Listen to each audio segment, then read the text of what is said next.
Baiklah, saya sapa kita semua. Selamat pagi, Shalom. Selamat pagi, Shalom. Masih bersuka cita, amin. Amin. Baiklah, kita akan membaca kebenaran firman Tuhan pada pagi hari ini. Namun sebelumnya saya sangat berterima kasih kepada Tuhan Yesus, di mana karena kasih karunia-Nya kepada kita dapat bersekutu untuk memuji memuliakan namanya. Bahkan kita dapat berkumpul di tempat ini untuk mendengarkan kebenaran firman Tuhan pada pagi hari ini. Saya juga berterima kasih kepada Ibu Asrama yang telah memberikan kesempatan kepada saya untuk memberitakan kebenaran firman Tuhan pada pagi hari ini. Kita baca kebenaran firman Tuhan kita yang terdapat dalam Amsal 3 ayat 1 sampai 7. Sekali lagi, Amsal 3 ayat 1 sampai 7. Sudah mendapatkannya, amin? Baiklah, kita akan membacanya secara bergantian. Yang berangka ganjil akan dibaca oleh kaum perempuan, yang berangka genap akan dibaca oleh kaum pria, dan ayat yang terakhir kita akan membacanya secara bersama-sama. Namun izinkan saya untuk membaca perikop yang diberikan oleh Lembaga Alkitab Indonesia, yaitu berkat dari hikmat. Kaum perempuan 1, 2, 3. Hai anakku, janganlah engkau melupakan ajaranku, dan biarlah hatimu memelihara perintahku. Karena ajaranmu adalah manusia sejahtera akan dikatakannya kepadamu. Janganlah kiranya kasih dan setia meninggalkan engkau, kalau kala itu pada lehermu, sekala itu pada hatimu. Maka engkau akan mendapat kasih dan penghargaan dan penanaman serta manusia. Percayalah kepada Tuhan dengan segenap hatimu, dan janganlah bersandar kepada pengertianmu sendiri. Mulai dia dari segala lakumu, maka dia akan meluruskan jalanmu. Kita baca bersama-sama. Janganlah engkau menganggap dirimu sendiri, akulah Tuhan yang jauhlah kejahatan. Baiklah, dari pembacaan firman Tuhan pada pagi hari ini, saya akan memberikan tema, yaitu pemuda yang berhikmat. Sekali lagi, pemuda yang berhikmat. Saya ambil dari judul perikopnya, berkat dari hikmat. Kata pemuda dalam Kamus Besar Bahasa Indonesia adalah remaja, atau tingkatan, atau fase menuju kedewasaan. Pemuda-pemudi adalah orang-orang yang sudah lebih mengerti apa yang jahat dan apa yang baik. Atau di fase inilah banyak orang berkata, fase di mana orang mempersiapkan dirinya untuk ke masa depan, memikirkan masa depannya, bahkan berusaha untuk melakukan hal yang baik untuk hidupnya. Namun, banyak pemuda-pemudi zaman sekarang melakukan banyak hal untuk meraih masa depannya. Baik itu melakukannya secara baik, baik itu juga melakukannya secara negatif. Banyak juga pemuda-pemudi termotivasi melalui keadaan atau kondisi keluarganya, yang dimana banyak sekali kita ketahui pemuda-pemudi yang ada di sekitar kita mau berusaha untuk meraih cita-citanya dengan segala apapun. Contohnya seperti ketika ada seorang pemuda yang mengetahui atau dia sudah tahu bahwa dari kecil dia adalah seorang anak petani, dia tidak putus asa. Dia mau berusaha untuk meraih cita-citanya, apapun dia lakukan supaya dia bisa meraih cita-citanya tersebut. Dari pendahuluan yang saya berikan pada pagi hari ini, saya akan memberikan sebuah ilustrasi seperti ini. Dalam kehidupan sehari-hari, banyak sekali kita temui pemuda-pemudi yang berusaha supaya dia sukses, supaya dia mampu untuk meraih cita-citanya. Namun berbeda sekali dengan yang bernama Rudy. Kita sebut saja namanya Rudy, yang dia adalah seorang anak petani yang sangat ingin berkuliah di suatu fakultas terkenal di saat itu. Dia tahu bahwa keadaan keluarganya tidak memadai, sehingga dia berusaha untuk mencari segala cara supaya dia berkuliah. Suatu ketika dia ikut dalam suatu perkumpulan, dan kebetulan perkumpulan itu adalah perkumpulan di mana teman-temannya atau teman-teman SMA-nya ada di sana. Dan saat itu ada seorang teman yang saat ini sudah sukses, yang saat ini sudah kaya, padahal dia tidak berkuliah, dia tahu latar belakangnya seperti apa, tapi dia bisa sukses. Rudy bertanya kepada dia, sebut saja namanya Arif. Sebut saja dia namanya Arif. Rif, kok kamu bisa sesukses ini? Padahal kan dulu waktu sekolah kamu ini gak pernah juara. Dulu kan padahal kamu sering bolos. Kok kamu bisa sesukses ini? Apa sih rahasianya? Rudy bertanya seperti itu. Kemudian Arif pun menjawab, gampang. Ini begitu gampang untukku untuk menjadi sukses. Kamu mau rahasianya? Iya, saya mau. Saya mau dengan bisnis yang kamu jalankan sekarang. Saya mau berkuliah dan saya mau punya uang saku yang banyak tanpa harus meminta kepada orang tua saya. Itu kata Rudy. Karena itu adalah suatu perkumpulan, dia pun mengajak Rudy untuk pergi ke suatu tempat yang lebih sepi. Karena menurut mereka ini adalah suatu rahasia yang sangat besar. Arif pun memberitahu rahasianya tersebut. Dia berkata, saya adalah agen dari togel. Jika kamu mau untuk mendapat uang yang banyak, ayolah bergabung dengan saya. Tidaklah sulit untuk bermain ini, hanya menghitung angka saja. Jika kamu mau untuk mendapatkan uang, ayolah menjadi anggota saya. Tanpa berpikir lama, karena di pikiran Rudy hanyalah supaya dia untuk berkuliah, supaya dia memiliki uang banyak, dia tidak memikirkan suatu masa depan atau suatu hari kemudian. Dia tidak berpikir yang lain-lain, dia langsung berkata, ya saya mau. Dan pada saat itu juga Rudy dan Arif melaksanakan bisnis mereka. Setiap hari Rudy membantu Arif, bahkan Arif juga membantu ketika Rudy mengalami kesulitan. Ketika dia sudah sukses, dia masuk ke universitas yang dia mau, dia pun merasa jenuh dengan uang yang sudah didapatkannya. Karena menurut dia untuk mendapatkan uang itu sangatlah gampang. Jadi merasa jenuh. Dia ingin mencari pengalaman yang lebih enak. Dia ingin berhenti dari bisnis togelnya. Dan pada saat itu, dia ingin menjumpai Arif. Seperti biasa, dia datang ke agennya. Dia datang ke rumah dari Arif tersebut. Ketika dia datang, dia tidak tahu apa yang terjadi pada saat itu. Ternyata pada saat itu Arif sudah digerebek oleh polisi dan para pasukan lainnya.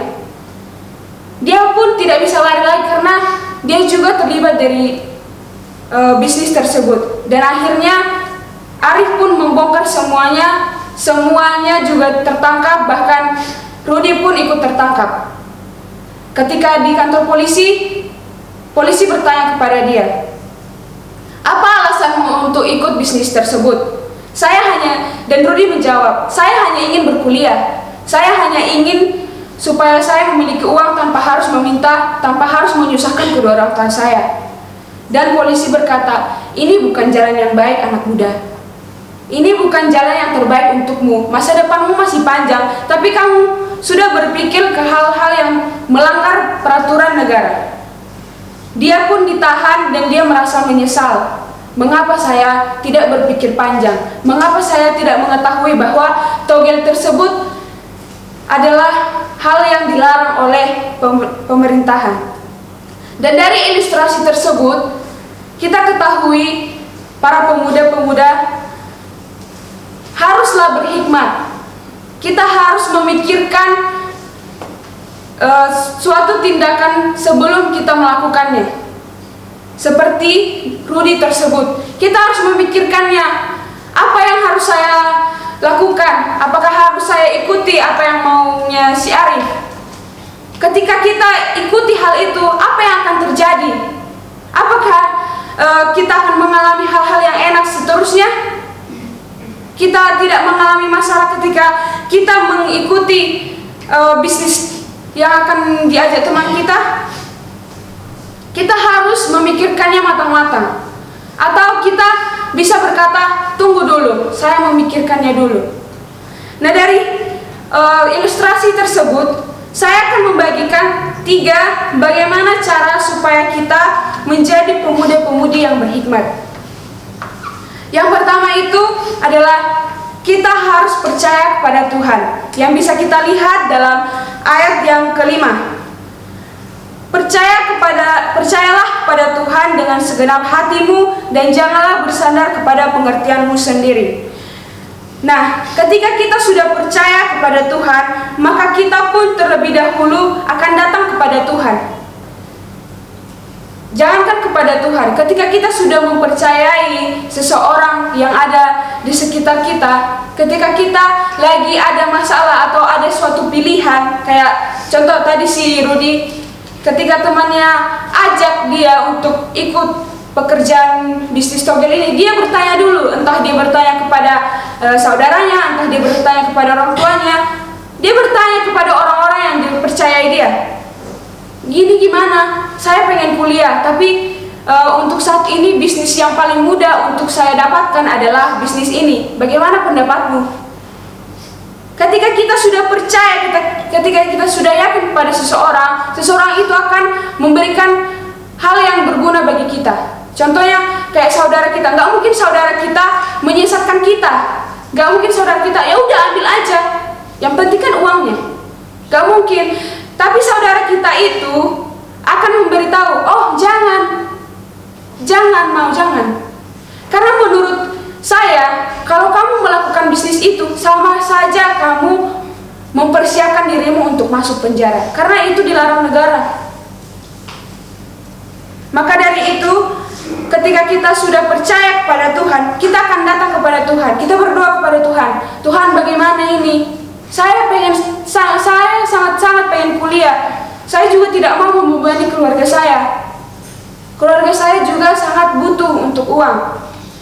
Bagaimana Tuhan? Saya ingin berkuliah, tapi saat ini saya hanya tahu bisnis begini.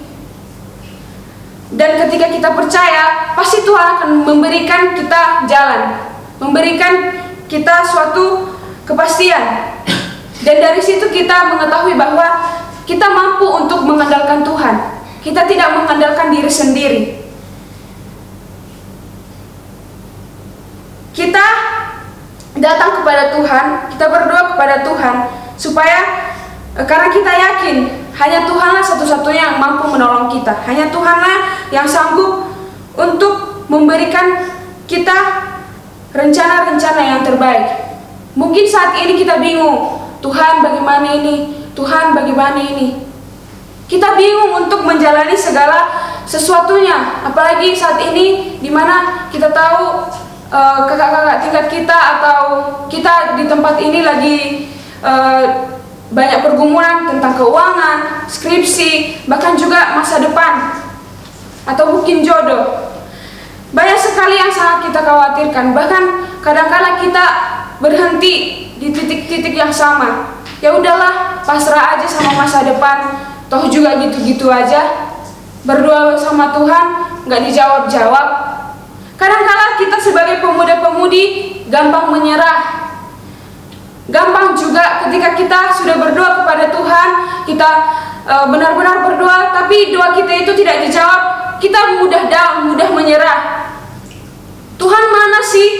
Aku udah berdoa, aku udah bersungguh-sungguh, aku sudah beribadah, aku sudah melakukan apa yang Tuhan mau. Tapi kenapa ketika aku minta ini, Tuhan gak mau kasih?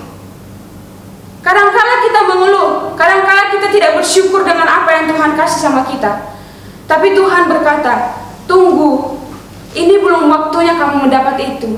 Atau tidak, itu bukan hal yang terbaik untukmu. Dari pembacaan saat ini kita belajar supaya kita harus selalu percaya kepada Tuhan.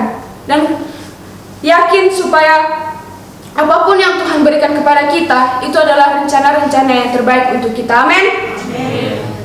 Yang kedua yang akan saya bagikan adalah ketika kita sudah percaya kepada Tuhan, kita akan menjadi anak-anak yang takut akan Tuhan.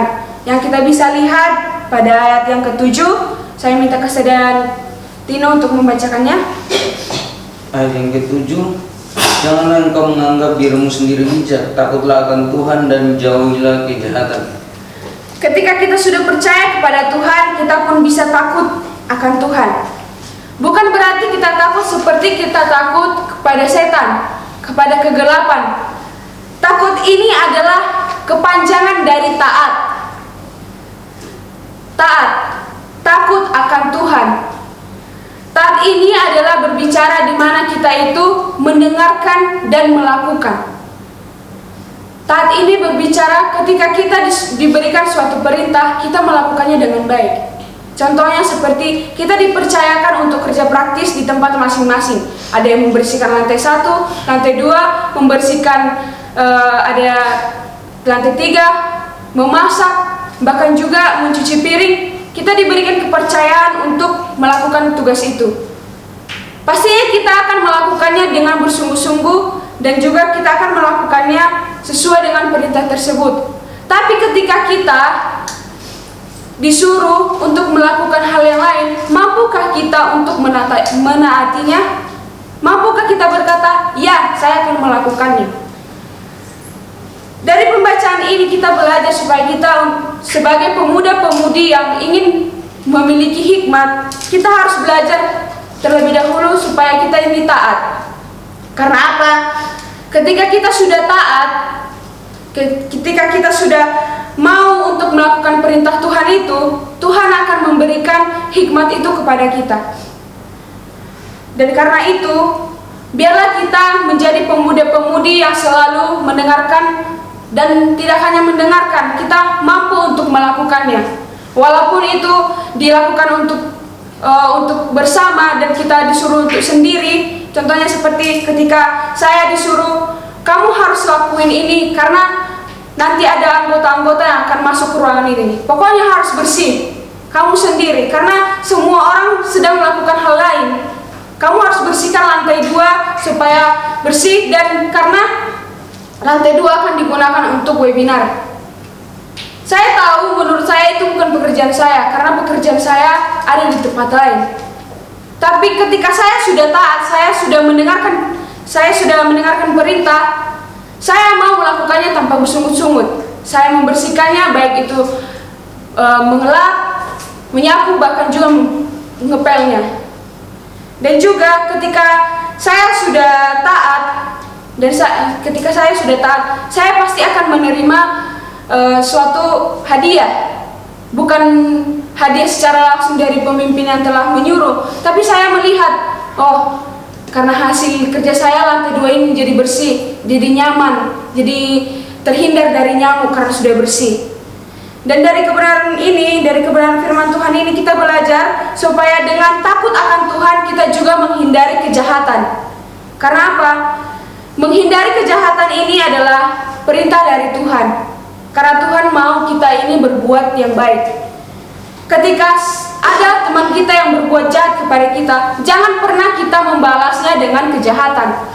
Tapi cobalah kita menaruh kasih kepada teman kita. Cobalah kita saling mengerti tentang teman kita. Apa maksudnya melakukan hal seperti itu kepada kita? Baiklah kita menaruh kasih dan kita jangan membalas kejahatan teman kita tersebut. Dan yang ketiga yang dapat saya bagikan adalah memelihara perintah. Yang terdapat di ayat yang pertama, saya minta kesediaan dari Rahmat untuk membacanya. Beginilah firman Tuhan. Hai anakku, janganlah engkau melupakan ajaranku dan biarlah hatimu memelihara perintahku. Amin. Dan biarlah hatimu memelihara perintahku. Nah, ketika kita sudah percaya kepada Tuhan, kita akan menjadi anak-anak yang taat. Dan pastinya ketika kita sudah menjadi anak-anak yang taat, kita akan memelihara perintah itu. Kenapa tidak? Contohnya di asrama inilah. Ketika kita sudah diberi perintah harus bangun jam 4, pastinya karena kita sudah tahu peraturan itu, kita sudah mengerti tentang peraturan itu, pasti kita melakukannya secara berulang-ulang tanpa harus disuruh setiap hari. Harus bangun jam 4 ya, harus bangun jam 4 ya, tanpa harus diulang-ulang. Tapi ketika kita sudah dikasih tahu sekali harus bangun jam 4 ya, kita karena sudah ada di mindset kita, di pikiran kita harus bangun jam 4 dan merupakan itu perintah kita bangun jam 4 setiap hari. Ketika kita sudah melakukan ketiga hal itu, tidak hanya hikmat yang kita dapat, tapi ada juga yang dapat kita terima. Yaitu yang pertama adalah kita menerima panjang umur. Yang terdapat dalam ayat yang kedua, yaitu karena panjang umur dan lanjut usia serta sejahtera akan ditambahkannya kepadamu. Ketika kita sudah percaya kepada Tuhan, taat kepada Tuhan, kita juga memeliharanya, maka Tuhan akan memberikan panjang umur serta lanjut usia kepada kita. Dan yang kedua adalah kita akan mendapatkan kasih dan pengharapan. Yang terdapat di ayat yang keempat, maka engkau akan mendapat kasih dan pengharapan dalam pandangan Allah serta manusia. Nah, seperti Rudi tadi, ketika seandainya dia sudah percaya kepada Tuhan, sudah taat kepada Tuhan, bahkan memelihara perintah Tuhan, Tuhan pasti menyediakan, bahkan Tuhan sudah merencanakan hal yang baik untuk si Rudi. Ketika kita juga di tempat ini, pemuda-pemudi, ketika kita benar-benar sangat butuh, sangat ingin sesuatu hal itu, marilah kita percaya, kita menaati perintah Tuhan, dan kita memelihara perintah Tuhan itu, maka umur panjang, kasih dan pengharapan akan diberikan kepada kita, sehingga kita menjadi pemuda-pemudi yang berhikmat. Demikianlah firman Tuhan yang dapat saya sampaikan pada pagi hari ini.